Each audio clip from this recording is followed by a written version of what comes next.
സിനിമയിൽ ഞാൻ വരുന്നത് ഫസ്റ്റ് മാടമ്പി എന്ന ചിത്രത്തിലൂടെയാണ്. അതിൽ ഒരു സീൻ മാത്രമേ ഉണ്ടായിരുന്നുള്ളൂ. പക്ഷേ ഇപ്പോഴും ആൾക്കാർക്ക് എന്നെ കണ്ടിട്ട് എന്നോട് എപ്പോഴും ചോദിക്കുന്നത് മാടമ്പിയിലെ കാര്യങ്ങൾ തന്നെയാണ്. സുരാജ് ചേട്ടനായിട്ടുള്ള കോമ്പിനേഷനും എല്ലാം.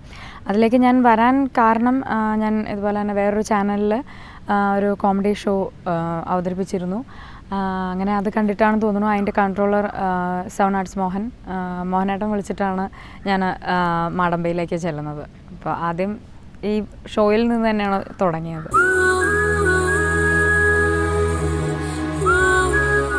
മാടമ്പയിലെ എൻ്റെ കഥാപാത്രം എന്ന് പറയുമ്പോൾ അങ്ങനെ ഒരു പേരെന്നുള്ള ഒരു കഥാപാത്രമൊന്നും ആയിരുന്നില്ല. അതിൻ്റെ അകത്ത് മോഹൻലാൽ ഒരു ടീച്ചറായിട്ടാണ്, അദ്ദേഹത്തിൻ്റെ ഒരു സ്റ്റുഡൻ്റ് ആയിട്ടാണ്. പക്ഷേ എനിക്ക് കൂടുതൽ സീൻസ് ഉണ്ടായിരുന്നത് സുരാജ് ചേട്ടനായിട്ട് തന്നെയായിരുന്നു. അപ്പോൾ ഒരു സുരാജ് ചേട്ടൻ്റെ ഒരു കോമ്പിനേഷൻ, ഒരു പേരെന്നുള്ള രീതിയിലായിരുന്നു അതിൻ്റെ അകത്ത് അതിലെ എൻ്റെ ക്യാരക്ടർ. കൂടുതൽ ഇപ്പോഴും ആൾക്കാർ എന്നെ വിളിക്കുന്നതും ഞാൻ സുരാജനെ വിളിച്ചിരുന്ന പേരായിരുന്നു കീടം എന്ന് പറഞ്ഞിട്ട്. അപ്പോൾ എന്നെ പോലും ഇപ്പോൾ ആൾക്കാർ കീടം തന്നെയാണ് വിളിക്കുന്നത്. അതാണ് എന്നെ എൻ്റെ ഫസ്റ്റ് പടത്തിലെ ക്യാരക്ടർ. പെട്ടെന്ന് വാ, കീടംവാസ് പുതിയ ഐറ്റംസ് ആയിട്ട് വന്നിട്ടുണ്ട്. വാ പോയി നോക്കാം. പെൺപടകൾക്ക് സ്വാഗതം. പുതിയ ഐറ്റംസ് ഒക്കെ ഉണ്ടല്ലോ, അതെന്താ? ഒച്ച വച്ച് നിശബ്ദത ഉണ്ടാക്കാതെ ഒരു നിമിഷം ശ്രദ്ധിക്കും മൈ ഡിയർ കസിൻ സിസ്റ്റേഴ്സ്. അതെന്തുവാ കീടമേ ഞങ്ങളെയൊക്കെ കസിൻ സിസ്റ്റേഴ്സ് എന്ന് വിളിക്കുന്നത്? സിസ്റ്റേഴ്സ് എന്ന് ഉറപ്പിച്ച് വിളിച്ച എന്തേലും ചാൻസ് ഉണ്ടെങ്കിൽ വെറുതെ കളയണ്ടല്ലോ എന്ന് വിചാരിച്ചിട്ടാ. പിന്നെ ദയവ് ചെയ്ത് നിങ്ങൾ എന്നെ കീടം എന്ന് വിളിച്ച് ആക്ഷേപിക്കരുത്. ഞാൻ വെള്ളവിടെ നിർത്തി. കള്ളെന്ന് കേട്ടാൽ അഭിമാനപൂരിതമാകണം അന്തരംഗം. പട്ടയെന്ന് കേട്ടാൽ തിളയ്ക്കണം ചോര നമുക്ക് ഞരമ്പുകളിൽ എന്നതാണ് ഇപ്പോഴത്തെ എന്റെ അവസ്ഥ. അതുകൊണ്ട് നിങ്ങൾ എന്നെ സ്നേഹത്തോടെ സിനിമയിൽ ഷീലാമ്മ വിളിക്കുന്ന പോലെ ചേട്ടാ അങ്ങനെ വിളിച്ചാൽ മതി. ഇത് ഫിക്സ്. എന്നെ വേണോ? ഇതാര് ശ്യാമള കുഞ്ഞിന് എന്റെ ഐറ്റംസിനോട് താല്പര്യമില്ലാന്നറിയാം. പക്ഷെ ഈ കൂട്ടുകാരികളോട് അത് വാങ്ങരുതെന്ന് പറഞ്ഞ് എന്നെ ഉപദ്രവിക്കരുത്. ശ്രമിക്കാം. ഈ വാക്ക് കേട്ടാ മതി.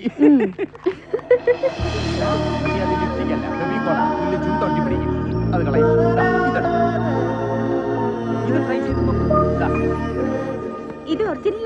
ആണോന്നോ? ഇതെല്ലാം വിദേശ രാജ്യങ്ങളായ Germany, Italy, France, Thampanoor, Kizhakkekotta എന്നിവിടങ്ങളിൽ നിന്നെല്ലാം ഞാൻ കൊണ്ടുവന്നതാണ്. ഇതെടുക്കട്ടെ? അയ്യോ ഒരു നിമിഷം. ഹലോ ബ്ലഡി ഫൂൾ, ഈ സമയത്ത് ഇങ്ങോട്ട് വിളിക്കലെന്ന് ഞാൻ പല പ്രാവശ്യം പറഞ്ഞിട്ടില്ലോടോ. എന്റെ സ്വഭാവം മഹാകൂറയാണ്, അറിയോ? വീട്ടിൽ നിന്ന് അച്ഛനാന്നേ ചുമ്മാ ഈ നേരത്തൊക്കെ വിളിച്ച് ശല്യം ചെയ്യും. ഇത് നല്ല ഫോറിൻ ലിഫ്റ്റിക്കാ. ഭവാനിയുടെ കല്യാണം ആയെന്ന് കേട്ടു. നടന്നില്ല കീടമേ. വീണ്ടും കീടം. അല്ല വാസുകൊച്ചേട്ടാ, അവക്ക് ചൊവ്വാഴ്ച മാത്രമല്ലേ ഉള്ളൂ ദോഷം. അതെങ്ങനെയെങ്കിലും ഒന്ന് അഡ്ജസ്റ്റ് ചെയ്യാൻ പറഞ്ഞൂടെ? അല്ല വാസുകൊച്ചേട്ടന്റെ നല്ല ആമ്പിള്ളേർ ആരെങ്കിലും ഉണ്ടോ? പിന്നെ 6 അടി മൂലം പൊക്ക നക്ഷത്രം, അല്ല 6 അടി പൊക്കം മൂലം നക്ഷത്രം. നല്ല പയ്യനെ നോക്കട്ടെ. അതൊന്നും അവക്ക് വേണ്ട. ഇത് ഞാൻ എടുത്തേ. കാശ് വെച്ചിട്ട് കാശ് വേണമെങ്കിൽ പറ്റില്ല. എഴുതിക്കോ.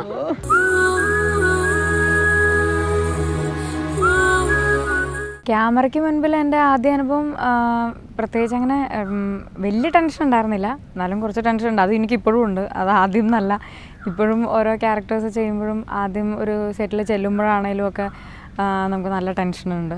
പിന്നെ എന്നെ സംബന്ധിച്ചിടത്തോളം എനിക്കൊരു ഞാൻ സ്റ്റേജിൽ നിന്ന് വന്ന ആർട്ടിസ്റ്റ് ആയതുകൊണ്ട് തന്നെ ഒരു സ്റ്റേജ് ഫിയർ അല്ലെങ്കിൽ ആൾക്കാരെ എങ്ങനെ അഭിമുഖീകരിക്കണം എന്നുള്ളൊരു ടെൻഷനൊക്കെ ആദ്യമേ ഒന്ന് മാറിയിട്ടുണ്ടായിരുന്നു. അതുകൊണ്ട് തന്നെ വലിയ വിറയലുണ്ടായിരുന്നില്ല. എന്നാലും ഇപ്പോഴും ടെൻഷനുണ്ട്. ആദ്യത്തെ ആണെങ്കിലും നല്ല പേടിയോടുകൂടി തന്നെയാണ് ക്യാമറയെ ഞാൻ അഭിമുഖീകരിച്ചത്.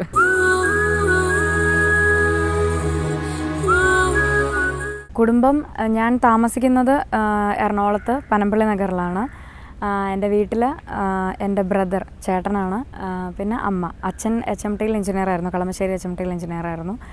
അച്ഛൻ ഇപ്പോൾ ഇല്ല. അച്ഛൻ മരിച്ചിട്ട് 10 വർഷത്തിൽ കൂടുതലായി. എൻ്റെ കൂടെ ഇപ്പോൾ അമ്മയും എൻ്റെ ബ്രദറുമാണുള്ളത്. ചേട്ടൻ ശ്രീശക്തി പേപ്പർ മിൽ ചാലക്കുടിയിൽ വർക്ക് ചെയ്യാണ്. അമ്മ എപ്പോഴും എൻ്റെ കൂടെ സന്തത സഹചാരിയായിട്ട് എപ്പോഴും എൻ്റെ കൂടെ തന്നെയുണ്ട്.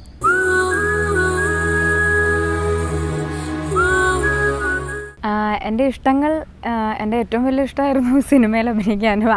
അത് ഇഷ്ടമല്ല, ആഗ്രഹമായിരുന്നു സിനിമയിൽ അഭിനയിക്കുക എന്നുള്ളതും. ചെറുതിലേ മുതലേ സിനിമ ഒരുപാട് കാണുന്നത് ഇഷ്ടമായിരുന്നു.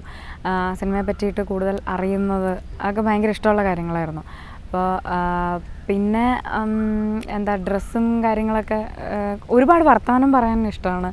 ചിരിക്കാൻ ഇഷ്ടമാണ്, എപ്പോഴും ഹാപ്പി ആയിട്ടിരിക്കുക, എല്ലാവരും വളരെ സന്തോഷത്തിലിരിക്കുന്നതാണ് എപ്പോഴും എനിക്കിഷ്ടം. വലിയ കൂടുതൽ അങ്ങനെ ടെൻഷനൊന്നും അടിക്കുന്ന അതൊന്നും എനിക്ക് ഇഷ്ടമല്ല, പേടിയുമാണ്. പിന്നെ യാത്ര ചെയ്യാൻ ഒരുപാട് ഇഷ്ടമാണ്, ഡ്രൈവിങ്, ഇതൊക്കെയാണ് എൻ്റെ വലിയൊരു ക്രേസാണ് ഡ്രൈവിങ്. യാത്ര ചെയ്യലാണ് ഞാൻ ഫ്രീ ടൈമിൽ എപ്പോഴും ചെയ്യുന്നത്. ഒരുപാട് സ്ഥലങ്ങളിൽ പോയി പുതിയ പുതിയ കാഴ്ചകൾ കാണാനൊക്കെ വളരെ ഇഷ്ടമാണ്. അവിടുത്തെ കൾച്ചർ മനസ്സിലാക്കുക, അതൊക്കെ ഭയങ്കര ഇഷ്ടമുള്ള കാര്യങ്ങളാണ്.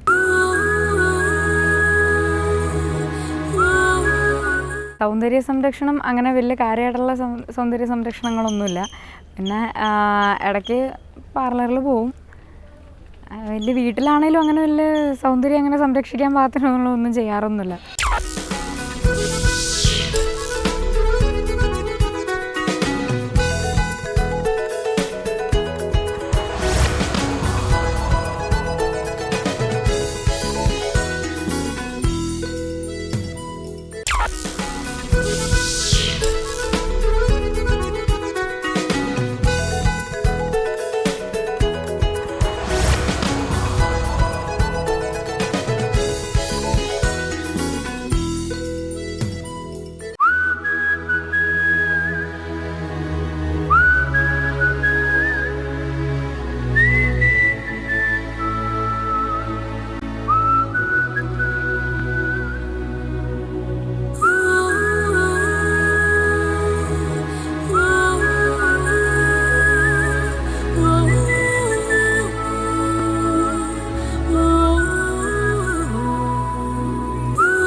ഫാഷൻ എനിക്ക് ഡ്രസ്സിങ്ങിൻ്റെ കാര്യത്തിലാണെങ്കിലും മേക്കപ്പിൻ്റെ കാര്യത്തിലാണെങ്കിലും പുതിയ പുതിയ ട്രെൻഡുകൾ വരുന്നത് നോക്കാനും അത് പരീക്ഷിക്കാനും ഒക്കെ വളരെ ഇഷ്ടമാണ്.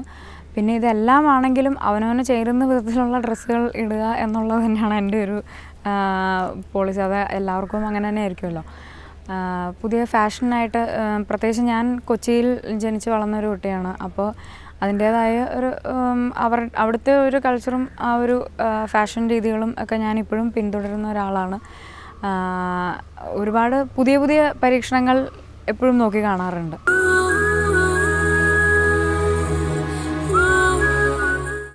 എൻ്റെ വിനോദങ്ങൾ എന്ന് പറയുന്നത് ഡ്രൈവിങ് എനിക്ക് ഭയങ്കര ക്രേസായിട്ടുള്ളൊരു കാര്യമാണ്. എപ്പോഴും യാത്ര ചെയ്യുക, ഇതാണ് മെയിൻ കാര്യം.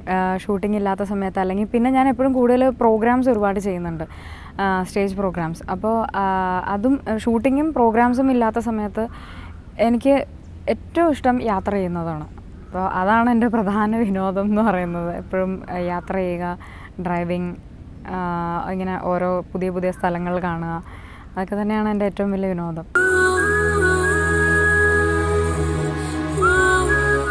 പ്രണയം അത് ഇപ്പം ഇല്ല തൽക്കാലത്തേക്ക്.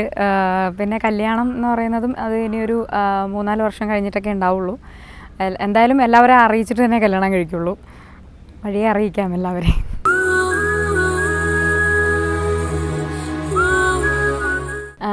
മനസ്സിലൊരു ഡ്രീം റോൾ എന്ന് പറയാൻ അങ്ങനെ ഒരു കഥാപാത്രത്തെക്കുറിച്ച് ഞാൻ ഇതുവരെ അങ്ങനെ ആലോചിച്ചിട്ടില്ല. പിന്നെ മെയിൻ ഒരു കാര്യം എന്ന് വെച്ചാൽ ഞാൻ നായികയല്ല. അപ്പോൾ ഇതുവരെ കണ്ടുവന്നിട്ടുള്ളതാണെങ്കിലും സ്വഭാവ നടിയായിട്ടും അല്ലെങ്കിൽ കൂടുതൽ ഹാസ്യ കോമഡി ടച്ചുള്ള ക്യാരക്ടർ ചെയ്തുമാണ് പ്രേക്ഷകർക്ക് മുമ്പിൽ നമ്മൾ എത്തിയിട്ടുള്ളത്. അപ്പോൾ അങ്ങനെ ചെയ്യുന്ന ആർട്ടിസ്റ്റുകൾക്ക് ഒരിക്കലും ഇന്ന ഒരു ക്യാരക്ടർ ചെയ്യാൻ പറ്റുള്ളൂ, അല്ലെങ്കിൽ അങ്ങനെ എനിക്ക് അത് തന്നെ ഇങ്ങനത്തെ ക്യാരക്ടർ വേണം എന്ന് നിർബന്ധം പിടിക്കാനോ അല്ലെങ്കിൽ ഇന്ന തരത്തിലുള്ള ക്യാരക്ടേഴ്സ് ചെയ്താൽ കൊള്ളാമായിരുന്നു എന്നുള്ള അങ്ങനെ ഒരു വാശി പിടിക്കാൻ പറ്റുമെന്ന് എനിക്ക് തോന്നുന്നില്ല. പ്രത്യേകിച്ചും ഒരു ക്യാരക്ടർ റോൾ എന്ന് പറയുമ്പോൾ, ക്യാരക്ടർ റോൾ ആർട്ടിസ്റ്റ് എന്ന് പറയുമ്പോൾ ഒരുപാട് കുറച്ച് സ്ട്രഗിൾ ചെയ്ത് തന്നെ വേണം. ഒരുപാട് സിനിമകൾ ചെയ്ത് എന്നാലേ നമ്മൾ വീണ്ടും ഒരു നല്ലൊരു മെയിൻ സ്ട്രീമിലേക്ക് വരാൻ സാധിക്കത്തുള്ളൂ. അപ്പോൾ കിട്ടുന്ന ക്യാരക്ടേഴ്സ് എല്ലാം നന്നായിട്ട് ഭംഗിയാക്കാൻ ശ്രമിക്കുക എന്നുള്ളത് തന്നെയാണ് ഞാൻ വിശ്വസിക്കുന്ന ഒരു കാര്യം. അങ്ങനെ പ്രത്യേകിച്ച് ഒരു ഡ്രീം റോളിനെ പറ്റി ഞാൻ ആലോചിച്ചിട്ടില്ല. ഇനി ആലോചിച്ച് നോക്കാം.